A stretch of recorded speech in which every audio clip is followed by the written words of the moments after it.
ഒലിക craft വേൾഡിലെ പുതിയൊരു വീഡിയോയിലേക്ക് എല്ലാവർക്കും സ്വാഗതം. നമ്മൾ പനയുടെ കതിരും കൈതോലയും കൂടി വെച്ചിട്ടാണ് കേട്ടോ ഈ ഫ്ലവർ ഉണ്ടാക്കിയിരിക്കുന്നത്. അപ്പോൾ ഇത് നല്ല ഭംഗിയുണ്ട് കാണാൻ. എന്ത് ഫ്ലവറാണെന്ന് ചോദിച്ചു കഴിഞ്ഞാൽ എനിക്കറിയില്ല, പക്ഷെ എന്തോ ഒരു പ്രത്യേക ഭംഗി ഇതിനുണ്ട്. അപ്പോൾ സ്പ്രേ പെയിൻറ്റ് കൊടുക്കുകയായിരിക്കും ഇത്രയും കൂടി ബെറ്റർ കേട്ടോ. ഞാൻ സ്പ്രേ പെയിൻറ്റ് ഇല്ലാത്ത കാരണം സാധാ എന്താ പറയുക ഫാബ്രിക് പെയിൻ്റ് ആണ് കൊടുത്തിരിക്കുന്നത്. അപ്പോൾ എല്ലാവരും ട്രൈ ചെയ്ത് നോക്കണം. ഇതില്ലെങ്കിൽ പാളെ അല്ലെങ്കിൽ ഇനി ഓല, തെങ്ങിൻ്റെ ഓല ഇതേപോലെ കൊടുത്തിട്ടായാലും നല്ല ഭംഗിയുണ്ട് കേട്ടോ. അപ്പോൾ എല്ലാവരും ട്രൈ ചെയ്ത് നോക്കണം. നമുക്ക് ഇതെങ്ങനെ ഉണ്ടാക്കുക, ഇതിനാവശ്യമായിട്ടുള്ള സാധനങ്ങൾ എന്താണെന്ന് നോക്കാം. അപ്പോൾ എല്ലാവരും ചാനൽ കാണണം, സബ്സ്ക്രൈബ് ചെയ്യണം, ലൈക്ക് ചെയ്യണം, ഷെയർ ചെയ്യണം. ഓക്കെ, നോക്കാം. നമുക്കിത് ഉണ്ടാക്കാനായിട്ട് ആവശ്യമായിട്ട് സാധനങ്ങൾ ഈ പനയുടെ കതിരെടുത്തിട്ടുണ്ട്, പിന്നെ കൈതയുടെ ഓലയാണ് എടുത്തിരിക്കുന്നത്, പിന്നെ 2 പെയിന്റ് എടുത്തിട്ടുണ്ട്, ഗ്ലൂ എടുത്തിട്ടുണ്ട്, പിന്നെ ഒരു കത്രിക, ബ്രഷ്. ഇത് വെച്ചിട്ടാണ് നമ്മളിന്ന് ഉണ്ടാക്കാൻ പോകുന്നത് കേട്ടോ. അപ്പോൾ ഇതെങ്ങനെ ഉണ്ടാക്കുക എന്നുള്ളത് നോക്കാം. ഇതാണ് കേട്ടോ പനയുടെ കതിര്. ഈ കതിര് വെച്ചിട്ടാണ് ചെയ്യുന്നത്. ഇതൊക്കെ കുറേ വേസ്റ്റായി പോകുന്ന സാധനമല്ലേ. ഈ പോള വെച്ചിട്ട് നമുക്ക് വേറൊരു ഐറ്റം ഒക്കെ ചെയ്യാം കേട്ടോ. അത് നമുക്ക് പിന്നെ ചെയ്യാം. ഇപ്പം ഞാൻ ഈ പനയുടെ കതിര് വെച്ചിട്ടാണ് ഇത് ഉണ്ടാക്കാൻ പോകുന്നത്. ഇത് പ്രാവശ്യം ചെയ്തതാണ്, പക്ഷെ ഇത് നല്ല ഭംഗിയാണ് കേട്ടോ കാണാൻ, ശൂലം പോലെയൊക്കെ. ഇതാണ് കേട്ടോ കൈതോല വെട്ടിയിട്ട് അതിങ്ങനെ ആക്കിയിട്ട് ഉണക്കാൻ വെച്ചിട്ടുണ്ട്. അപ്പം നമ്മൾ ചീന്തിട്ട് കഴിഞ്ഞിട്ട് ഇങ്ങനെ ഉണക്കാൻ വേണ്ടിയിട്ട് ഇങ്ങനെ ചുറ്റിയിട്ട് കെട്ടി വെച്ചിരിക്കുകയാണ്. അപ്പോൾ ഇതിൻ്റെ ഈ പോളുണ്ടല്ലോ, ഈ പോള വെച്ചിട്ട് നമുക്ക് ഇത് ഉണങ്ങി കഴിഞ്ഞാൽ വേറൊരു ഫ്ലവർ ഉണ്ടാക്കാം കേട്ടോ. ഉണക്കാൻ വേണ്ടിയിട്ട് ഇത് വെച്ചിരിക്കുകയാണ്. അപ്പോൾ ഇതിൻ്റെ ഓല വെച്ചിട്ടാണ് നമ്മളിപ്പോൾ ഉണ്ടാക്കാൻ പോകുന്നത്. അപ്പോൾ ഇവിടെ തോടിൻ്റെ ഇവിടെ ഒരുപാട് നിൽക്കുന്നുണ്ട് ഈ കൈതോല. അപ്പം നമ്മളത് അങ്ങനെ ഒരു തണ്ട് വെട്ടി കൊണ്ടുവന്നിട്ട് ഇത് ഇതേപോലെ കെട്ടി വെച്ചതാണ് കേട്ടോ. അപ്പോൾ ഇത് വെച്ചിട്ടാണ് നല്ല ഭംഗിയ ഫ്ലവർ ഉണ്ടാക്കാൻ. അപ്പോൾ ഇത് വെച്ചിട്ട് ഒരു ഐറ്റം ചെയ്യാം. അപ്പോൾ ഈ കതിര് പനയുടെയാണ്, ഞാൻ പറഞ്ഞല്ലോ പനയുടെ കതിരാണ്. ഇത് ഇങ്ങനെ പെയിന്റ് അടിച്ച് വെച്ചാൽ നല്ല ഭംഗിയാണ്. ഇതിൻ്റെ മുന്നേ നമ്മളിത് പെയിന്റ് അടിച്ച് വെച്ചിരുന്നു. നല്ല രസമാട്ടോ അത് കാണാൻ. ചിലവർ ഇത് ഇങ്ങനെ കൊണ്ടുപോയി വെക്കും, നല്ല ഭംഗിയാണ് കാണാൻ. അപ്പോൾ നമ്മൾ ഇത് വെച്ചിട്ടാണ് ഐറ്റം ചെയ്യുന്നത്. അപ്പോൾ ഇത് ഞാൻ പറഞ്ഞല്ലോ കൈതോല ഇവിടെ തോടിൻ്റെ അരികിൽ ഒരുപാട് കിട്ടും. അപ്പോൾ ഇത് നിവരാൻ വേണ്ടിയിട്ടാണ് ഇങ്ങനെ ചുറ്റിയിട്ട് കെട്ടിയിട്ട് വെയിലത്ത് വെച്ചിട്ട് ഉണക്കിയതാണിത്. അപ്പോൾ ഇത് വെച്ചിട്ടാണ് നമ്മളിപ്പോൾ ചെയ്യാൻ പോകുന്നത്. അപ്പോൾ ഇതെങ്ങനെ ഉണ്ടാക്കുന്നുള്ളത് നമുക്ക് നോക്കാം. ഇതിങ്ങനെ കെട്ടി വെച്ചിട്ടില്ലെങ്കിൽ എന്താ പ്രശ്നം വെച്ചാൽ ഇത് ഉണങ്ങുന്ന സമയത്തുണ്ടല്ലോ ഇത് മൊത്തത്തിലിങ്ങനെ ചുരുണ്ട് പോവും. അപ്പോൾ ഇത് ഇങ്ങനെ ചുറ്റിയിട്ട് ഇവിടെ കുറേ ആൾക്കാർ വയസ്സായവരൊക്കെ ഇങ്ങനെ പായ നെയ്യുന്നൊക്കെ കണ്ടിട്ടുണ്ട്. ഇങ്ങനെ കെട്ടിയിട്ടാണ് അവർ പുഴുങ്ങിയിട്ടോ അങ്ങനെയൊക്കെ ആക്കി ഉണക്കിയിട്ടാട്ടോ ഇത് പായ നെയ്യ അങ്ങനെ കൊട്ട. പണ്ടുള്ളവരൊക്കെ ഇങ്ങനെ മീനിട്ടൊക്കെ ഉണക്ക മീനൊക്കെ ഇട്ടേക്കുന്ന ഓരോ കൊട്ടയൊക്കെ കണ്ടിട്ടുണ്ട്. ഞാൻ ചന്തയിൽ നിന്നൊക്കെ വാങ്ങിക്കൊണ്ടുവരുന്നു. ഇതൊക്കെ വെട്ടിയിട്ട് ഇങ്ങനെ പലതും ഉണ്ടാക്കാറുണ്ട്. പക്ഷെ ഇത് വെച്ചിട്ട് നമുക്ക് ഫ്ലവർ എങ്ങനെ ഉണ്ടാക്കുക എന്നുള്ളത് നോക്കാം കേട്ടോ. ഇത് ഓരോരോ കഷ്ണങ്ങളായിട്ട് കട്ട് ചെയ്തെടുക്കുന്നുണ്ട്.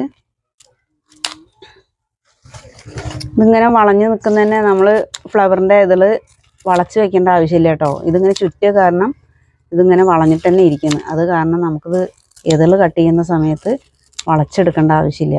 ആ ഫ്ലവറിൻ്റെ ഇതൾ കറക്റ്റായിട്ട് വളഞ്ഞു നിൽക്കും. പിന്നെ ഇത് മാത്രമല്ല കേട്ടോ, ഇതുകൊണ്ട് നല്ല ഫ്ലവറുകൾ വേറെ ഉണ്ടാക്കാം. നമുക്കിത് വെച്ചിട്ടൊരു സൂര്യകാന്തിയൊക്കെ ചെയ്യാം പിന്നീട്. അപ്പോൾ വീഡിയോ എല്ലാവരും തുടർന്ന് കാണണം കേട്ടോ. അപ്പോഴല്ലേ ഓരോ വീഡിയോ ഇടുന്നതൊക്കെ ഫ്ലവർ ഇടുന്നതൊക്കെ എന്താണെന്നുള്ള ഫുള്ളായിട്ട് അറിയാൻ പറ്റുള്ളൂ. നമ്മൾ ഓരോന്ന് ചെയ്യുമ്പോഴൊക്കെ ആ വീഡിയോ ഫുള്ളായിട്ട് കാണാത്തതുകൊണ്ടാണ് ഇതെങ്ങനെ ചെയ്യുക എന്താണെന്നുള്ളതൊക്കെ ചിലവർ ചോദിക്കാറുണ്ട്. പക്ഷെ അത് ഫുള്ളായിട്ട് കാണണം കേട്ടോ. ഈ ഓല ഒരു മുള്ളു പോലെ ഉണ്ടാവുക. ആ മുള്ളിന്റെ സൈഡ് നടുവിലത്തെ ആ മുള്ളു പോലത്തെ ഒഴിവാക്കിയിട്ട് ആ ഓലയുടെ ഒറ്റ സൈഡിലുള്ള ഓലയാണ് കേട്ടോ അത്. അപ്പൊ ഇത്രയും പീസുകൾ അതിന് കിട്ടും. നമുക്ക് ഒരു വലിയൊരു ഓല ഉണ്ടെങ്കിൽ 2 സൈഡും ഉണ്ടെങ്കിൽ ഇതിന്റെ ഇരട്ടി കിട്ടും. അപ്പൊ ആ ഓലയുടെ ഒറ്റ സൈഡാണിത്. അപ്പൊ ഇത് വെച്ചിട്ട് നമ്മൾ ചെയ്യത് കണ്ടോ വളഞ്ഞു നിൽക്കുന്ന ഇത് ഫ്ലവറിന്റെ ഒരു ഇതൾ വെട്ടിയാൽ വളഞ്ഞു നിൽക്കും, നല്ല രസമാണ് കാണാൻ. അപ്പൊ നമുക്ക് ഇതൊന്ന് കട്ട് ചെയ്തെടുക്കാം കേട്ടോ. ഇത് കട്ട് ചെയ്യാന്ന് പറഞ്ഞാൽ ഈ തണ്ട് പോലെ ഉണ്ടെങ്കിൽ ഇതൊന്ന് ചെറുതായിട്ടൊന്നും കൂടി ഒഴിവാക്കി വിടാം. ശരിക്കും നമ്മൾ പറഞ്ഞല്ലോ ഈ ഇതള് സൈഡും ഈ 2 സൈഡും കണ്ടോ ഇവിടെ ഇങ്ങനെ ഇത്രേ ഉള്ളൂ. അപ്പോൾ വളച്ചു കൊടുക്കേണ്ട ആവശ്യമില്ല. കണ്ടില്ലേ, ഒരു സുഖമായിട്ടൊരു നല്ലൊരു വളഞ്ഞു നിൽക്കുന്ന ഒരു ഇതളായിട്ട് കിട്ടി. അതേപോലെ ഈ ഇങ്ങനെ വളഞ്ഞു നിൽക്കുക കാരണം നമ്മളത് ചുറ്റി കൊടുത്തായിരുന്നല്ലോ ഉണക്കാൻ വേണ്ടിയിട്ട്. അത് കാരണം കൊണ്ട് വളയ്ക്കേണ്ട ആവശ്യമില്ല. അത് ശരിക്ക് ഏതൊരു പൂ ഉണ്ടാക്കുകയാണെങ്കിലും ആ ഇതൾ കറക്റ്റായിട്ട് കണ്ടോ വളഞ്ഞു നിൽക്കുന്നുണ്ട്. അപ്പോൾ ഇതിപ്പോൾ വെട്ടിയെടുക്കാനും ഇപ്പോൾ ഇതും കൊണ്ട് ചിലവൊന്നും നമുക്കില്ല കേട്ടോ. പെട്ടെന്ന് തന്നെ നമുക്ക് എല്ലാവർക്കും ചെയ്തെടുക്കാൻ പറ്റുന്നതാണ്. ഇനിയിപ്പോൾ ഇതെല്ലാം കട്ട് ചെയ്യാനാണെങ്കിലും ശരി, നമുക്ക് ഒരു പ്രശ്നവുമില്ല. അറിയാത്തവർക്കായാലും ഈ രണ്ട് സൈഡ് ഈ മൂല വെറുതെ ഒന്നിങ്ങനെ വളച്ചു കൊടുത്തിട്ട് ഇതും രണ്ട് സൈഡ് ഇങ്ങനെ കട്ട് ചെയ്ത് കൊടുക്കുക. പിന്നെ ഒരു കുപ്പി പെയിൻറ്റ് മാത്രമേ വേണ്ടുള്ളൂ. പക്ഷെ നല്ലൊരു ഫ്ലവർ നമുക്ക് ഉണ്ടാക്കിയെടുക്കാം കേട്ടോ. എനിക്ക് ഈ ഫ്ലവർ ഇങ്ങനെ ഒന്ന് ചെയ്യാമെന്ന് തോന്നിയപ്പോൾ എനിക്ക് നല്ലൊരു ഭംഗിയായിട്ട് തോന്നുന്നുണ്ട്. അപ്പം ശരിക്കും ഈ ഓല കാണാൻ തന്നെ നല്ലൊരു ഭംഗിയുണ്ട്. അപ്പോൾ ഏതൊരു ഫ്ലവർ വേണമെങ്കിലും നമുക്ക് ഇതിൽ ഉണ്ടാക്കിയെടുക്കാൻ, സൂര്യകാന്തിയൊക്കെ ഉണ്ടാക്കിയെടുക്കാൻ, ഇതിൽ കട്ട് ചെയ്യാൻ നല്ല ഭംഗിയാണ്. സൂര്യകാന്തിയൊക്കെ നമുക്ക് ഒരു പ്രാവശ്യം ഇനി ഞാൻ ഉണ്ടാക്കുന്നത് കാണിച്ചു തരാം. അപ്പോൾ എല്ലാവരും ചാനൽ കാണണം കേട്ടോ, തുടർന്ന് കാണണം. എന്തെങ്കിലും സംശയം ഉണ്ടെങ്കിൽ കമൻറ്റ് ബോക്സിൽ ചോദിക്കണം കേട്ടോ.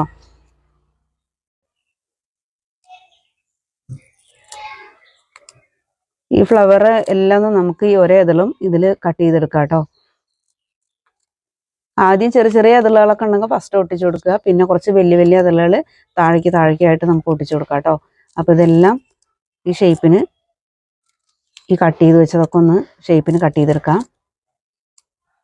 ഉണ്ടാക്കാൻ എളുപ്പമാട്ടോ. സാധാരണ അറിയാത്തവർക്ക് പോലും ഇത് ഉണ്ടാക്കാൻ നല്ല എളുപ്പമാണ്. അപ്പോൾ എല്ലാവരും ട്രൈ ചെയ്ത് നോക്കണം കേട്ടോ. ഈ ഓല പിന്നെ ഒരുവിധ ആൾക്കാരുടെ വീടിൻ്റെ ഒക്കെ സൈഡിൽ, തോടിൻ്റെ സൈഡിലൊക്കെ ഉണ്ടാവും അല്ലേ. ഇപ്പോഴും അവിടെ ഒരുപാടുണ്ട് കേട്ടോ. പക്ഷെ വെട്ടിയെടുക്കാൻ വിഷമമാണ്. ഇതിന് നിറച്ച് മുള്ളുണ്ട്, അതുകൊണ്ട് വെട്ടിയെടുക്കാൻ വിഷമമാണ്. അപ്പം ഇത്രയും നമ്മളിവിടെ കട്ട് ചെയ്തെടുത്തിട്ടുണ്ട്. ഈ ഓല അറിയാത്തവർക്ക് നമ്മളിതിൻ്റെ സൈഡിൽ ഇതിൻ്റെ ഓലയുടെ ചിത്രം കൊടുക്കാം കേട്ടോ. അപ്പോൾ ഇതെങ്ങനെ ഉണ്ടാക്കുക എന്നുള്ളത് നമുക്ക് നോക്കാം. ഇതിൻ്റെ ഇവിടുന്ന് തൊട്ടിട്ട് കുറച്ച് പകുതിക്കുന്ന തൊട്ടിട്ടാണ് ഇത് ഒട്ടിച്ചു കൊടുക്കുന്നത്. കുറച്ച് ചെറുതൊക്കെ നമുക്ക് ഫസ്റ്റ് ഭാഗത്ത് കുറച്ച് ചെറുതൊക്കെ ആദ്യം ഒട്ടിച്ചു കൊടുക്കാം. പിന്നെ പിന്നെ വലുത് ഒട്ടിച്ചു കൊടുക്കാം കേട്ടോ. ചെറിയ പീസ് ഇങ്ങോട്ട് ആദ്യം മാറ്റി വെച്ചിട്ട് ചെറുതൊക്കെ നമുക്ക് ഫസ്റ്റിൽ ഒട്ടിച്ചു കൊടുക്കാം. പിന്നെ കുറച്ച് വലുത് അടിയിലേക്ക് ആക്കിയിട്ട് ഒട്ടിക്കാം കേട്ടോ. അത് ഒട്ടിക്കാം.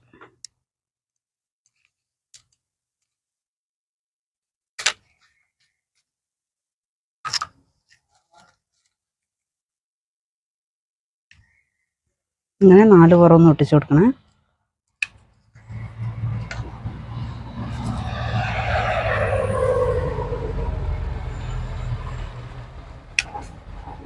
ഇത് ഉണ്ടാക്കാനും ഒരു വിഷമമില്ല കേട്ടോ. ഉണ്ടാക്കി കഴിഞ്ഞാൽ കളർ കൊടുത്താൽ നല്ല ഭംഗിയുണ്ട് കാണാൻ. അപ്പോൾ ഇതെല്ലാവരും ഉണ്ടാക്കി നോക്കണം. കൈതോല കിട്ടുന്നവരൊക്കെ ഇതൊന്ന് വെട്ടി കൊണ്ടുവന്നിട്ട് ഇതിൻ്റെ ആദ്യം ഒട്ടിച്ച ഈ കടവശം ഉണ്ടല്ലോ, ആ ഭാഗത്തു നിന്ന് തന്നെ പിന്നത്തെ ഒട്ടിച്ചു കൊടുക്കണം. അപ്പോഴാണ് നമ്മൾ ആ ഒട്ടിച്ച് കൊടുത്തത് കാണാതിരിക്കുള്ളൂ കേട്ടോ. ഉണ്ടോ, ആ ഭാഗത്തു നിന്ന് തന്നെ. പിന്നെ നല്ല തിക്കിൽ ഒട്ടിക്കണം എന്നൊന്നുമില്ല കേട്ടോ. നല്ല തിക്കിൽ ഒട്ടിക്കണം എന്നുണ്ടെങ്കിൽ ഇത് കവർ ചെയ്യണമെങ്കിൽ കുറേ വേണം.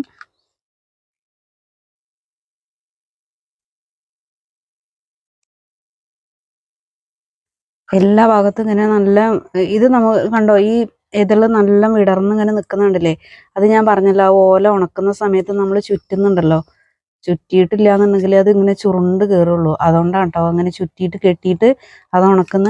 അപ്പോൾ ആ ചുറ്റുന്ന ചുറ്റലിലാണ് ഈ ഇതളിങ്ങനെ ശരിക്കും ഇങ്ങനെ വളഞ്ഞ് നിൽക്കുന്നുണ്ട്. നമ്മൾ ഓരോ ഇതൾ കട്ട് ചെയ്യുന്ന സമയത്ത് ഇങ്ങനെ വളച്ചു കൊടുക്കേണ്ട ആവശ്യം നമുക്ക് വരുന്നില്ല.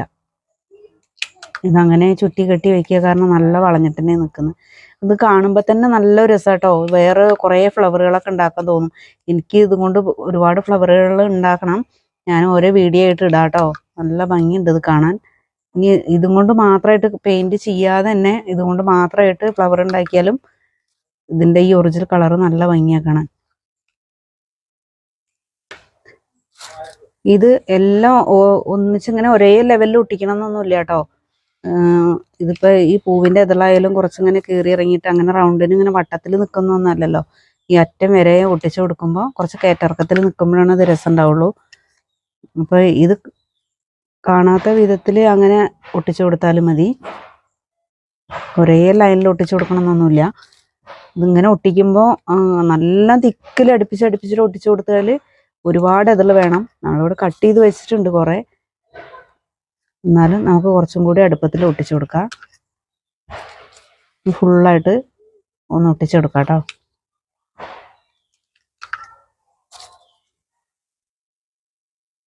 ഇതിപ്പോൾ ഇങ്ങനെ കാണുമ്പോൾ തന്നെ നമുക്ക് നല്ല ഭംഗിയുണ്ട് കാണാൻ. കണ്ടോ, പെയിൻറ് ചെയ്താലും പെയിൻറ് ചെയ്തില്ലെങ്കിലും നല്ല രസമാണ്.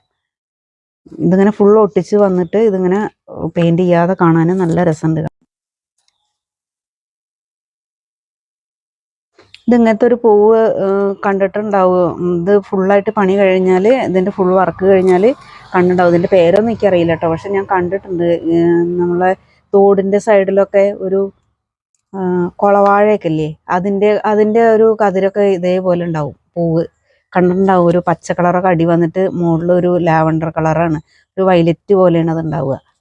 കുളവാഴയുടെ പൂവൊക്കെ അതിൻ്റെ കതിര് പോലെയൊക്കെ എനിക്ക് തോന്നിയത് കണ്ടു കഴിഞ്ഞപ്പോട്ടോ. എന്തായാലും നമുക്ക് ചിലവുള്ളതൊന്നല്ലല്ലോ, ഇവിടെ ഇങ്ങനെ വെറുതെ കിട്ടുന്നതല്ലേ. അതിങ്ങനെ ഉണ്ടാക്കി വെച്ചാലും ഇതൊക്കെ കാലങ്ങളോളം കേടുവരാതിരിക്കും. നമുക്ക് പെയിന്റ് ആണെങ്കിലും മാറ്റി മാറ്റി കളർ വേണമെങ്കിൽ എപ്പോൾ വേണമെങ്കിലും കൊടുക്കാം.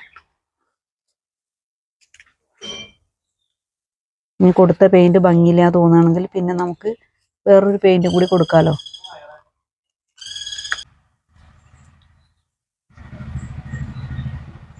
ഇപ്പോൾ കട്ട് ചെയ്ത് വെച്ചത് നമ്മൾ കുറേ കട്ട് ചെയ്ത് വെച്ചായിരുന്നു. പക്ഷെ ഇത് കണ്ടോ, ഒരു വിധം നമുക്ക് ഇത് കൂടെ എടുക്കേണ്ടി വന്നു. ഇതിങ്ങനെ കാണുമ്പോഴല്ല, നല്ല വലിപ്പമുണ്ട്. അപ്പോൾ കുറേ വെച്ചാലാണ് ഇത് ഫുള്ളാവുള്ളൂ. കുറേ കട്ട് ചെയ്ത് കൊടുക്കണം, അപ്പോഴാണ് ഫുള്ളാവുന്നുള്ളൂ. നമുക്കത് ഫുള്ളായിട്ട് ഇതിലൊന്ന് ഒട്ടിച്ചെടുക്കാം കേട്ടോ. അപ്പോൾ നമ്മൾ ഇതാട്ടോ, ഇത് ഫുള്ളായിട്ട് ഇവിടെ അടിക്കൽ കഴിഞ്ഞു, ഒട്ടിക്കൽ കഴിഞ്ഞു. നല്ല ഭംഗിയുണ്ട് കാണാൻ, കണ്ടോ.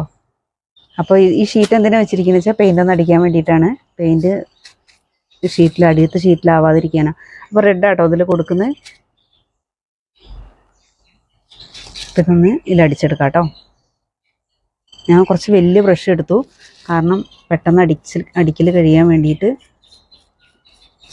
ഇത് സ്പ്രേ പെയിൻ്റ് ആട്ടോ ഇതിൽ നല്ലത്, കാരണം പെട്ടെന്ന് അടിച്ചു കൊടുത്തു കഴിഞ്ഞാൽ, ഒന്ന് സ്പ്രേ ചെയ്ത് കഴിഞ്ഞാൽ ഉള്ളിലൊക്കെ നല്ല തിക്കിലായിട്ട് വരും.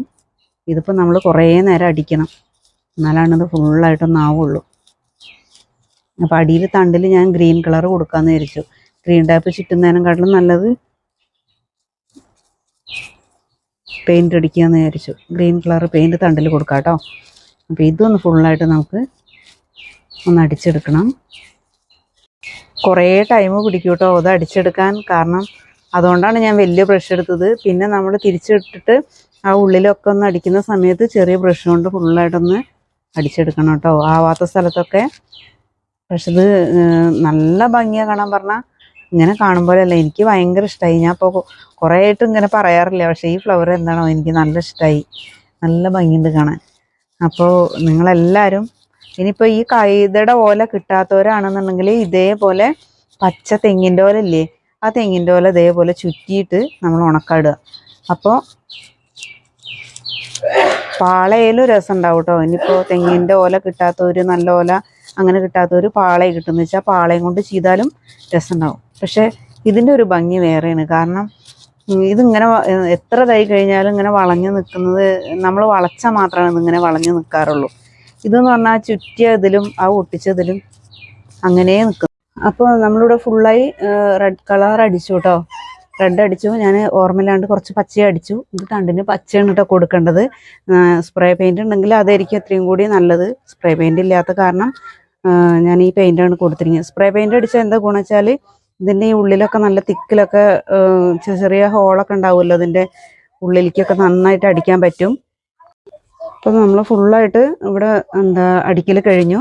അപ്പോൾ ഇതെല്ലാവരും ട്രൈ ചെയ്യണം, നല്ല ഭംഗിയുണ്ട് കാണാം കേട്ടോ. ചാനൽ കാണണം, സബ്സ്ക്രൈബ് ചെയ്യണം, ലൈക്ക് ചെയ്യണം, ഷെയർ ചെയ്യണം. ഇതാണ് കേട്ടോ മുമ്പ് ഞാൻ എടുത്തൊരു വീഡിയോ, മുന്നേ ഒന്ന് അടിച്ചു വെച്ചിരുന്നു എന്ന് പറഞ്ഞില്ലേ, അത് ഈ കളറാണ്. ഈ കളറ് എനിക്ക് നല്ല ഇഷ്ടമായി. അപ്പോൾ എല്ലാവരും ട്രൈ ചെയ്ത് നോക്കണം. ചാനൽ കാണണം, സബ്സ്ക്രൈബ് ചെയ്യണം, ലൈക്ക് ചെയ്യണം, ഷെയർ ചെയ്യണം. അപ്പോൾ അടുത്ത നല്ലൊരു വീഡിയോ ആയിട്ട് നമുക്ക് വരാം. Okay, thank you.